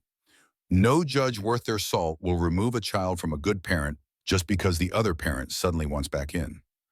What if the judge doesn't think I'm a good parent? Then we prove them wrong, with evidence, testimony, and the truth. Her confidence was infectious, or maybe just necessary. They spent 2 hours building strategy, identifying weaknesses, preparing responses. Margaret was thorough, asking questions that made Ethan uncomfortable, poking at every vulnerability Jessica's lawyer might exploit. Your living situation: single-bedroom apartment. Maya has the bedroom, I sleep on the couch. For how long? 18 months. Margaret winced. That's not ideal. Shows financial hardship. Shows sacrifice. I give her the best I can. Jessica's lawyer will frame it as instability. Then what do I do? Tell the truth. You're a single father doing your best with limited resources. You prioritize your daughter's comfort over your own. That's not weakness, it's character. They continued building defense brick by brick until Ethan's head spun with strategies and contingencies. Finally, Margaret packed her papers. One more thing. The hearing is formal, but it's also human. The judge will watch how you interact with Maya, how she responds to you. Bring her to court prepared but not coached. Let her natural affection for you show. She's 7. This will terrify her. I know, but Jessica's bringing her, and the judge needs to see who Maya chooses when both parents are present. The thought made Ethan sick, but he nodded. Anything else? Yes, win or lose, you're a good father. Don't let anyone convince you otherwise. She left, and Ethan sat in the coffee shop, cold coffee growing colder, trying to believe her words. The week before the hearing crawled. Each day felt stretched, distorted time, moving wrong. Ethan worked, maintained routine, helped Maya with homework, pretended everything was normal. Even as nothing felt normal, Jessica called twice, wanting to see Maya, claiming maternal rights. Ethan let her supervise visits, watching his daughter spend awkward hours with the mother who'd left. Maya came home quieter, each time processing something she didn't have words for. Thursday night, 5 days before the hearing, Maya couldn't sleep. Ethan heard her crying soft sounds from the bedroom, trying to be quiet. He went to her, sat on the bed's edge. Hey, baby, what's wrong? She turned to him, tears streaking her face. I don't want to choose. Choose what? Mom said I might have to tell the judge who I want to live with, and I don't want to hurt anyone's feelings. Rage at Jessica flared white hot, then cooled to something colder, harder. Using Maya's kindness as manipulation. Listen to me. You don't have to choose. The judge will decide what's best. But what if they ask me? Then you tell the truth. Whatever that truth is, no one will be mad. Will you be mad if I say I want to live with Mom? The question felt like a knife between ribs, but he kept his voice steady. No, sweetheart, I could never be mad at you for being honest. But you'll be some, maybe. But your happiness matters more than my feelings. Always. She hugged him tight, small body shaking. I want to stay with you, Daddy. I don't want to live somewhere else. Relief and heartbreak mixed, impossible to separate. I'm going to fight for that. With everything I have. What if fighting isn't enough? 7 years old asking questions that had no good answers. Then we'll figure it out together. Okay, no matter what happens, we're a team. She nodded against his chest, gradually calming. He held her until she slept, then stayed longer, watching her breathe, memorizing the weight of her in his arms. Friday brought a package. Delivered by courier, signature required from Monroe Enterprises. Inside was a single item, his white shirt, the one he told Olivia to keep freshly laundered and folded with hotel precision. A note was pinned to the collar, handwritten. You were right. This belongs to you. Good luck Monday. You've got this. Oh. Ethan held the shirt, feeling the fabric, remembering that first morning, the storm, the moment before everything got complicated. He hung it in his closet next to his court outfit, a talisman or reminder, he wasn't sure which. Saturday, he and Maya went to the playground, their routine unchanged. She played while he sat on the bench watching, trying to memorize her laugh, her joy, her unguarded happiness. A shadow fell across him. He looked up, expecting a stranger, finding Olivia instead. She wore casual clothes, hair down, no makeup, looking younger than her corporate persona. Hi. You shouldn't be here. I know, I'm not staying. I just wanted to see you before Monday. She sat maintaining distance, both of them aware of sightlines of who might be watching. I can't be seen with you. No one's looking. We're just two people at a playground. Nothing about us has ever been just anything. She smiled, sad and knowing. True. They sat in silence, watching Maya play the moment, stretching between them, fragile and necessary. I'm scared, Ethan admitted. I know. What if I lose her, Toan? You won't. You can't promise that? No, but I can believe it, and you should too. He looked at her, this woman who'd crashed into his life and refused to leave quietly. Why do you care this much? She met his eyes, and he saw something there he'd been avoiding naming. Because you showed me what I'd forgotten, that something matter more than winning, more than power or money or control. Like what? Like being someone who helps without asking for payment. Like being someone worth knowing. I'm not special, Olivia. You are to me. The words hung between them, heavy with implication neither could pursue. Maya ran over, breathless and happy, stopping short when she saw Olivia. Miss Olivia, you came? Olivia smiled, genuine warmth breaking through the careful distance. Hi, Maya, how are you feeling? Good, Daddy got me a new coat. Want to see? She showed off the bright red jacket Ethan had found on sale, pride radiating from her small frame. It's perfect. Very scientific. That's what I said. It has lots of pockets for specimens.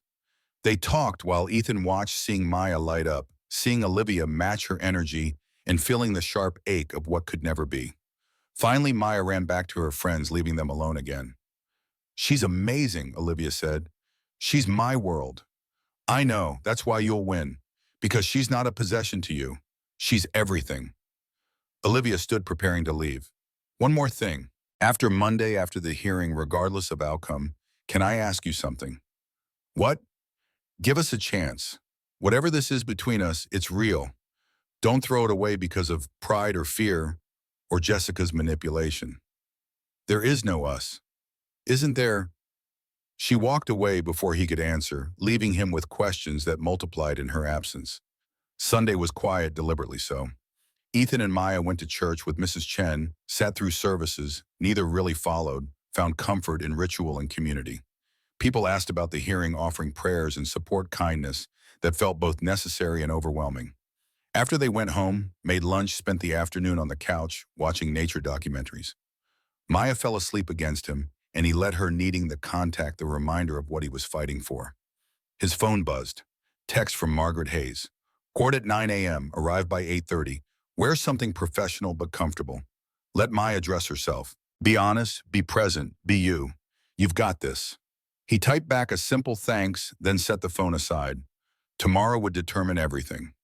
Would decide if Maya stayed or went, if his life continued, or shattered if all his effort and love and sacrifice had been enough. Tonight he just held his daughter and watched elephants migrate across African plains, the circle of life continuing regardless of human struggles. Monday would come soon enough. For now, this was enough. His daughter sleeping safe in his arms, trusting him to protect her. Whatever tomorrow brought, he'd face it.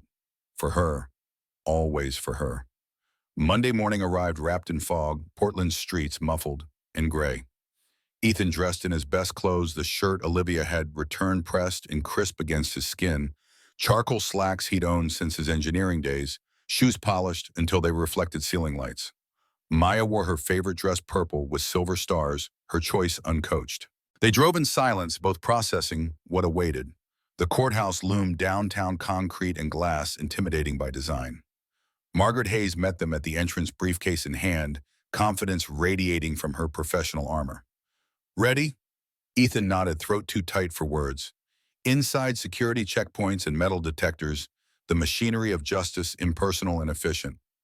They rode the elevator to the family court floor, third level, where futures got decided by strangers in black robes. Jessica waited outside the courtroom, flanked by her lawyer, a man in an expensive suit with predator eyes. She looked polished, successful, every inch the corporate attorney who'd made partner. When she saw Maya, her smile seemed calculated performance more than emotion. "Hi, sweetheart. You look beautiful."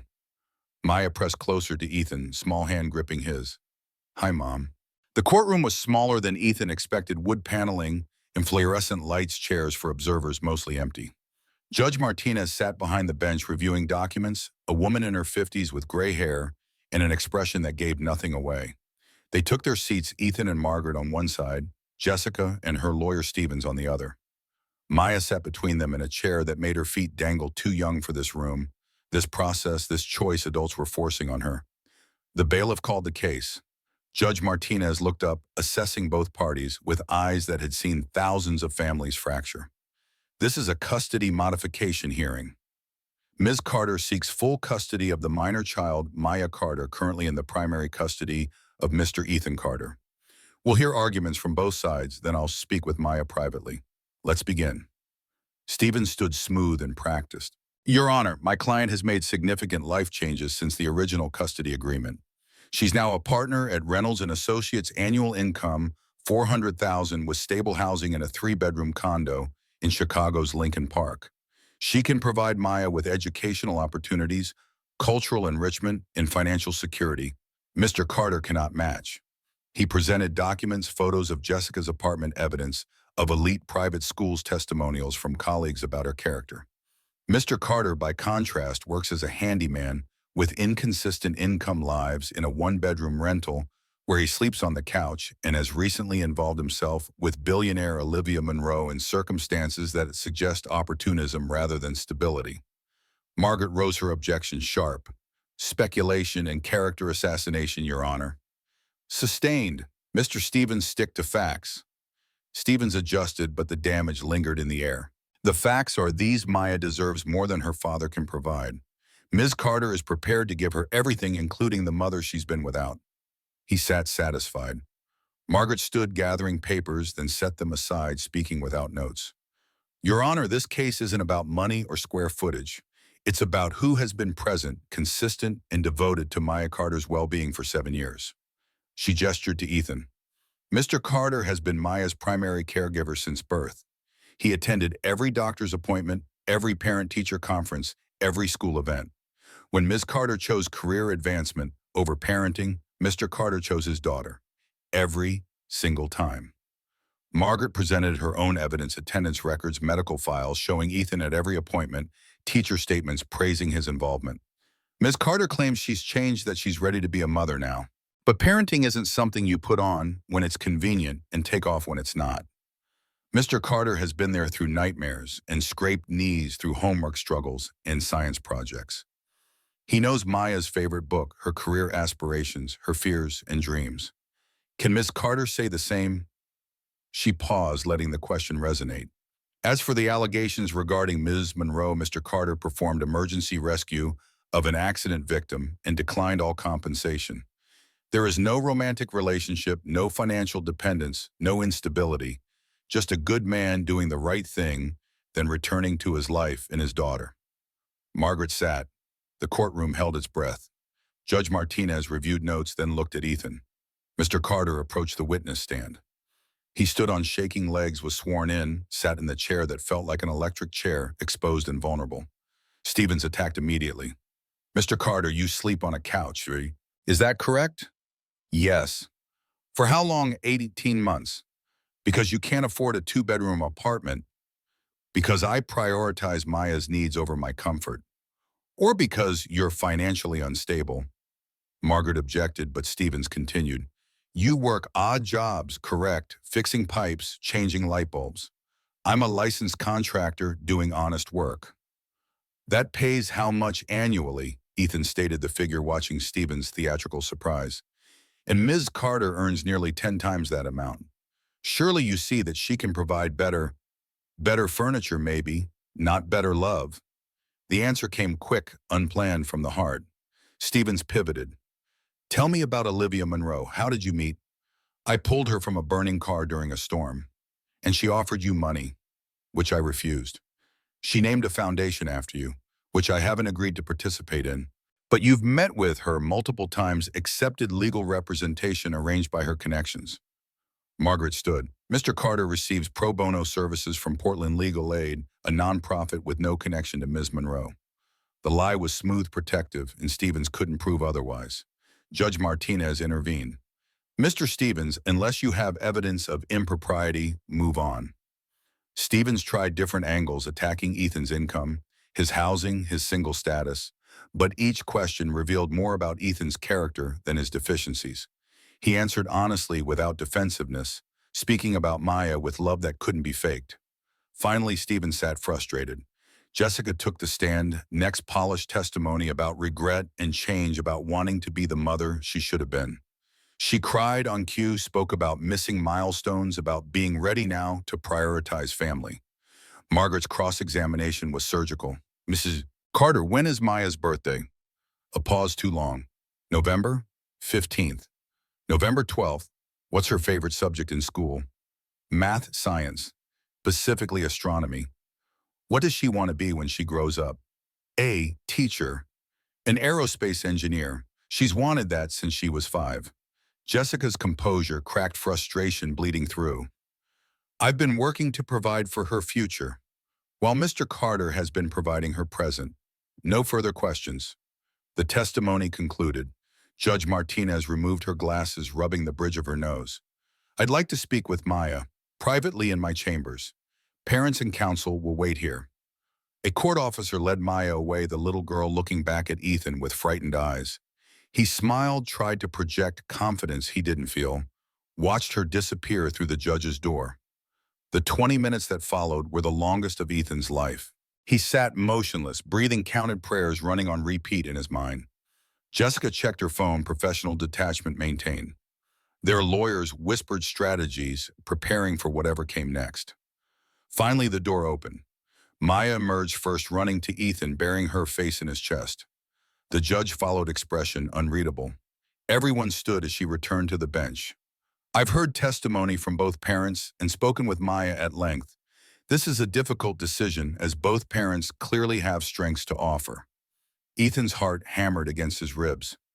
Ms. Carter can provide material advantages and educational opportunities that Mr. Carter cannot match financially. However, parenting is not measured in dollars or square footage. The judge looked directly at Maya, still clinging to her father. What matters is consistency, presence, and emotional security. Maya has been raised primarily by her father for 7 years. He has been present for every significant moment of her life. Ms. Carter made choices that prioritize career over parenting, choices that have consequences. Jessica's lawyer leaned forward, sensing the direction. While I appreciate Ms. Carter's stated desire to be more involved, I cannot uproot a child from the only stable home she's known based on promises of future involvement. Maya's attachment to her father is clear and healthy. Disrupting that would cause harm this court will not inflict. Relief crashed through Ethan like a wave, nearly buckling his knees. Custody remains with Ethan Carter. Ms. Carter will have visitation rights, supervised initially with the possibility of expansion if she demonstrates consistent involvement over the next 6 months. This court prioritizes the child's best interests, and Maya's best interest is staying with the parent who has been there all along. The gavel struck final and absolute. Maya squeezed tighter whispers of relief against his shirt. We get to stay together. Yes, baby, we get to stay together. Across the aisle, Jessica stood rigid lawyer, already whispering about appeals. But her face showed more frustration than heartbreak, confirmation that this had been about winning rather than mothering. Outside the courtroom, Margaret shook Ethan's hand. Congratulations, you earned this. Thank you for everything. Thank whoever arranged my involvement. They did you a real favor. She left professional boundaries maintained, secrets kept. Ethan and Maya walked through courthouse hallways into autumn sunlight, the fog having burned away while they'd been inside. The air tasted sweeter, the world brighter, freedom and relief mixing into something like joy. His phone buzzed. Text from an unknown number. I heard. Congratulations. She's lucky to have you. Oh. He didn't respond but saved the number, small acknowledgement of debt he couldn't repay with words. They celebrated with ice cream, Maya's choice double scoops, because the occasion demanded excess. She chattered about school, about her friends, about the science project due next week, normalcy returning like a favorite song. That evening, after Maya slept, Ethan sat in his living room, his couch, his temporary bed that had become permanent, and tried to process the day. He'd won, kept his daughter, survived Jessica's challenge, but the victory felt incomplete, shadowed by the woman who'd made it possible. He pulled out his phone, stared at Olivia's number, typed, and deleted 3 messages before settling on simplicity. Thank you. I know what you did. I don't know how to repay it. Her response came within minutes. You don't repay kindness. You pay it forward. We should talk. Not about debt or obligations. Just talk. He stared at the words, weighing pride against honesty, isolation against connection. Finally, he typed, coffee tomorrow, after I drop Maya at school. I'll be there. Send me the address. The next morning, after Maya bounded into her classroom with renewed confidence, Ethan drove to a small cafe in his neighborhood far from downtown. Corporate towers, neutral territory for whatever conversation awaited. Olivia arrived in jeans and a simple sweater, hair loose, looking more like the woman who'd worn his shirt than the CEO who'd faced him across a mahogany desk. She ordered black coffee, joined him at a corner table, both of them suddenly awkward, the easy dynamic from that first morning lost somewhere between lawyers and custody battles. You look relieved. I am. Maya's safe. That's all that matters. And are you safe? The question surprised him. What do you mean? I mean you just fought a war, won it. But wars leave damage even in victory. He sipped his coffee, considering. I'm tired, grateful, a little lost. Lost how? I've spent 18 months in survival mode, working, parenting, just getting through each day. Now that the immediate crisis is over, I don't know what comes next. Olivia nodded, understanding in her eyes. I know that feeling. When I finally made my first million after years of clawing my way up, I sat in my new apartment and thought, now what? Success without purpose is just accumulation. So what did you do? I looked for purpose, something beyond profit margins and acquisitions. I'm still looking. They sat in comfortable silence, the cafe's ambient noise filling gaps. The lawyer, Ethan finally said, Margaret Hayes, that was you. That was the Portland Legal Aid Foundation, which receives donations from various sources. Olivia, fine, yes, I arranged it. Are you angry? I should be. You went behind my back, manipulated the situation. But you saved my daughter, and I can't be angry about that. Relief crossed her face. I was terrified you'd hate me for interfering. I'm too tired to hate anyone right now. Mostly I'm just grateful. He met her eyes across the table. Thank you. Truly, I don't know how to make that meaningful enough. Tell me what you're going to do next. Next, with your life, your work, now that you don't have Jessica's threat hanging over you. Ethan leaned back, the question opening spaces he hadn't examined. I don't know. Keep doing what I'm doing, I guess. Fix things, raise Maya, get by. What if you could do more than get by? Here we go, the foundation pitch again. Not a pitch, a question. What if you had resources to actually help people instead of just surviving? I help people now fix their pipes, their electrical, their problems. You fix symptoms. What if you could fix systems? The words landed with weight he couldn't ignore. I'm a handyman, Olivia, not a philanthropist. You're a father who understands struggle. That's more valuable than any business degree. She pulled out her phone, showed him photos. Community centers, job training programs, families smiling, children playing. The Carter Fund launched last month. Without you because you asked me to wait. But it's working, Ethan. 12 families helped already. Single parents getting childcare support, job training, legal aid. Real tangible improvement in their lives. He studied the photos, seeing himself in those faces, seeing Maya in those children. You did all this in 6 months. 5, actually, once I stopped letting my board dictate my choices. I quit Monroe Enterprises, by the way. Took my equity and started fresh. Built something that actually matters. Shock rippled through him. You quit your company. It was never really mine. I built it, but they owned it through stockholders and board votes. So I walked away, started the foundation full time. That's insane. That's freedom. Best decision I ever made. She leaned forward, intensity building. I need your help, Ethan. Not your name, not your gratitude, your knowledge. You know these communities, these struggles. You know what actually helps versus what sounds good in grant proposals. I have a job, a daughter, responsibilities. I'm not asking you to quit your life. I'm asking you to expand it. Consult a few hours a week, help me identify families, vet programs. Paid position, flexible hours, real impact.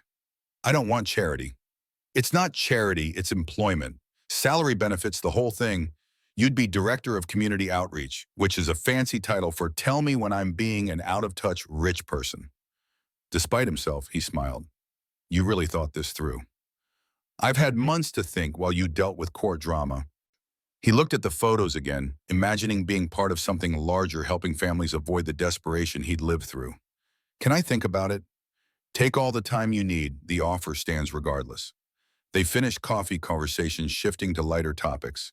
Maya's science project, Portland's unpredictable weather, the book Olivia was reading.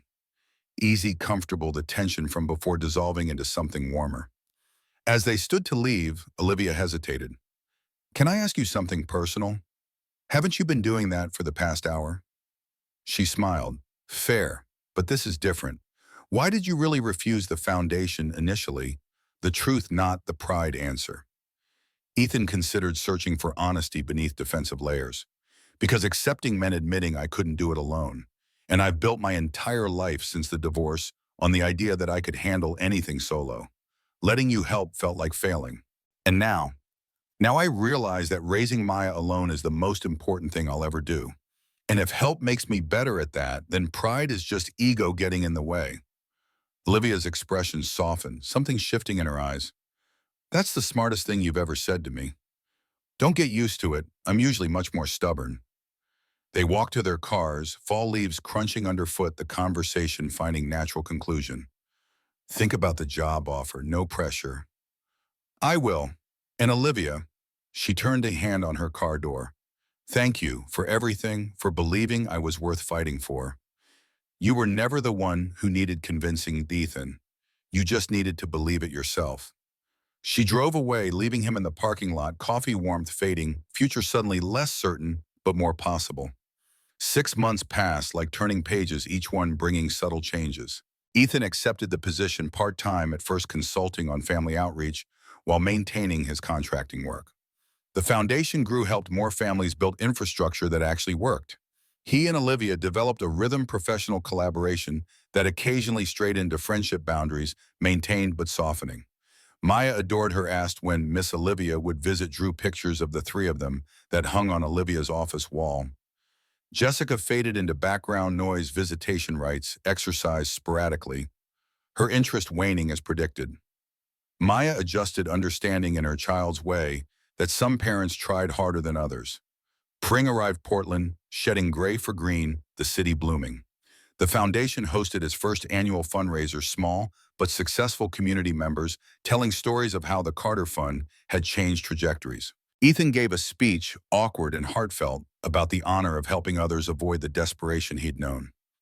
When he finished, Olivia hugged him, brief but warm, professional boundaries blurring.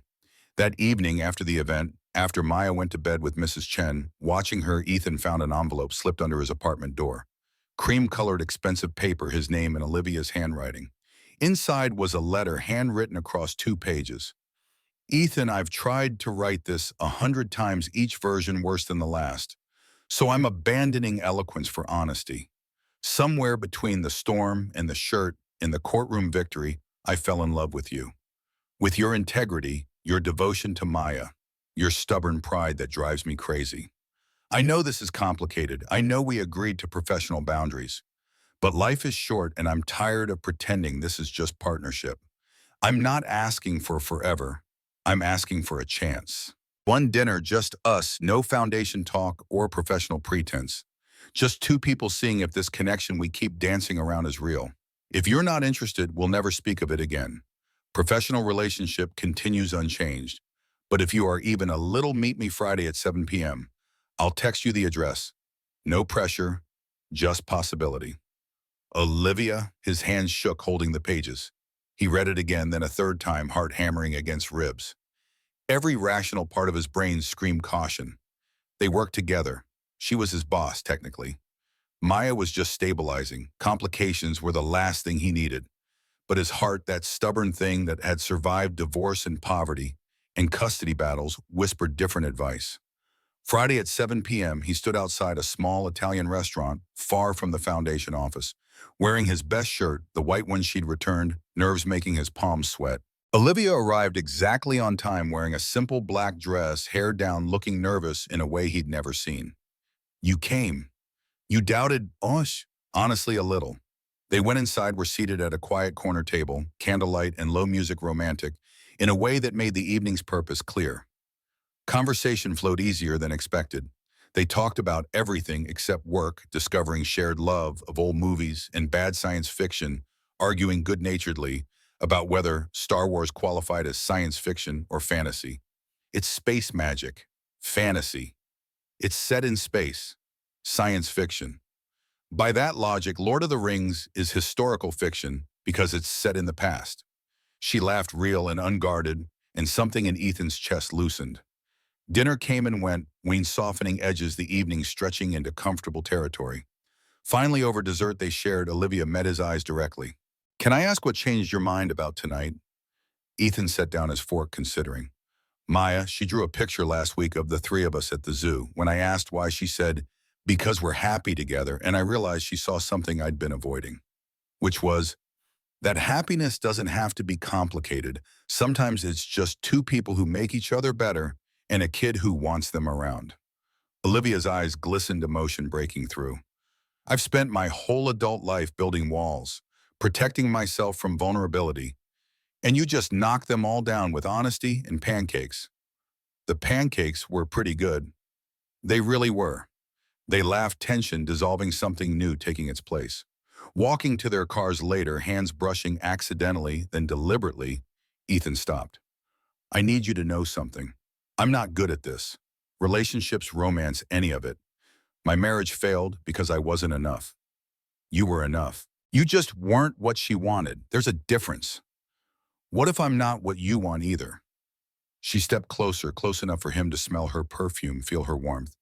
You're exactly what I want. A good man who loves his daughter and tries to do right even when it costs him. That's rarer than you think. I come with complications. A 7-year-old, a small apartment, a life that's not glamorous. I don't want glamorous. I want real. She kissed him, then soft and careful, testing boundaries. He kissed back, letting walls crumble, taking the risk. When they broke apart, both breathing harder, she smiled. So, second date? Definitely. Good, because I have tickets to the Science Center. For all three of us, if Maya wants. She'll want. And you, I want too. They stood in the parking lot, Portland's spring evening, cool around them, future uncertain, but possible. And Ethan felt something he hadn't felt in years. Hope. Not just survival, but actual hope for something better. The months that followed were careful steps building relationship while maintaining stability for Maya. Dinners together, family outings to museums and parks, slow integration of lives. Maya adored Olivia, called her by first name, but treated her like family, the kind that chose to stay. 1 year after the custody hearing, Olivia arrived at Ethan's apartment with a garment bag familiar black fabric. I need to return something. Inside was his white shirt, the one she'd worn that first morning, freshly laundered and pressed. You've returned this before. I keep stealing it back. It's become a problem. He laughed, pulling her close. You can keep it. Consider it yours. What if I want to share it? Share a shirt. Share a life. The words hung between them, weighted with possibility. She pulled a small box from her purse, opened it to reveal a simple ring. I know this is backwards. I know traditionally the man proposes. But I've never been traditional, and you've never been typical. So why start now? Ethan stared at the ring, at her, at the impossibility made real. Olivia, marry me, Ethan Carter. Not because you saved me from a car, not because I helped with custody, but because somewhere between stubbornness and coffee, we built something worth keeping. He should have said yes immediately, but old fears surfaced. I don't have much to offer, no wealth, no status. You have integrity and love, and a daughter who's already drawn 17 pictures of our wedding. That's everything. She knows you're proposing. She helped pick the ring, said it needed to be scientifically appropriate, which apparently means platinum, because it doesn't tarnish. Despite the weight of the moment, he smiled. What did she say when you asked her permission? She said, finally, Miss Olivia, I've been waiting forever. She's 7. She's impatient, gets it from her father. He took the ring, studied it, looked at the woman who'd crashed into his life, and refused to leave quietly. Yes. Yes, yes, I'll marry you, even though you're bossy and interfere and make terrible coffee. I make excellent coffee. You make adequate coffee, but I love you anyway. She kissed him deep and certain, the ring between them, promises made. Maya emerged from her bedroom, supposedly asleep, but clearly eavesdropping. You said yes. I told you he would. Miss Olivia. They pulled her into the embrace, 3 people becoming family, the broken pieces finally fitting together. The wedding came 6 months later. Small ceremony at the community center. The foundation had built. Friends and families helped gathered in celebration. Maya served as flower girl and ring bearer, taking both duties seriously, her dress purple with silver stars. Ethan wore his white shirt, the one that started everything, under a simple suit. Olivia wore a dress she'd chosen with Maya's input, elegant, but understated, perfect for the woman who'd learned that worth wasn't measured in price tags.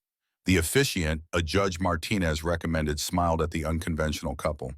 We're here because 2 people found each other in a storm and refused to let go.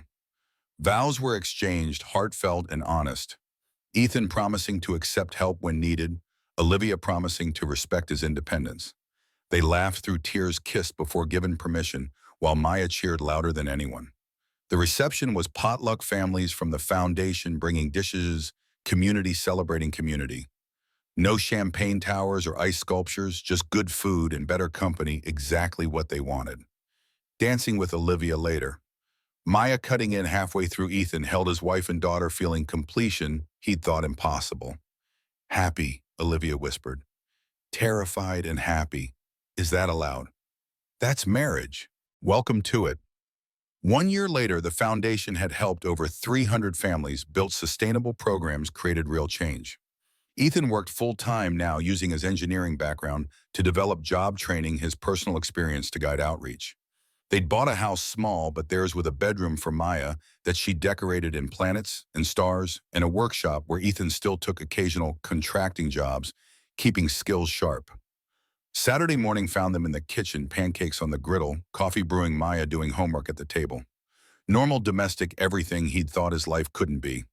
The news played in the background, reporter discussing the Carter Fund's expansion to Seattle. Local foundation started by Ethan and Olivia Carter continues growing, proving that sometimes the greatest investments aren't measured in dollars, but in lives changed. Maya looked up from her math worksheet. That's us. That's us, baby. Who are we, famous? Olivia laughed, flipping pancakes. We're people helping other people. That's better than famous. Can I still be an aerospace engineer when I grow up? You can be anything you want. Even president. Even president. Though please wait until you're older. The morning continued, chaos and laughter and burned pancakes, imperfect and real, exactly what Ethan had fought for. His phone buzzed. Text from Margaret Hayes. Saw the news story. You've come a long way and congratulations on building something beautiful. He showed Olivia, who smiled. She's right. We did build something beautiful. We did. He pulled her close, kissed her forehead, while Maya made exaggerated gagging sounds from the table. You two are gross. You'll understand when you're older. I'm never getting married. I'm going to Mars. You can do both. Can Miss Olivia come to Mars? I'm Olivia Carter now, sweetie, and yes, I'd love to come to Mars. Maya beamed, returned to homework, satisfied with the answer. Ethan looked around his kitchen at his wife, his daughter, his life, built from broken pieces and stubborn hope. The storm that brought Olivia felt like another lifetime, distant but formative, the catalyst for everything good that followed. Sometimes kindness saved a life. Sometimes it saved two. Sometimes three. And sometimes, if you were lucky and brave and willing to accept help when pride said refuse kindness, built a family from strangers turned impossible into inevitable, and proved that the best things in life couldn't be bought, only earned through showing up when it mattered. He'd shown up that stormy night. Olivia had shown up every day since. And Maya, wise beyond her years, had shown them both that family wasn't about perfection. It was about people who chose each other, kept choosing even when it was complicated, especially when it was complicated. Outside, spring sunshine filtered through windows. Inside, pancakes burned slightly, but nobody minded. This was enough. This was everything.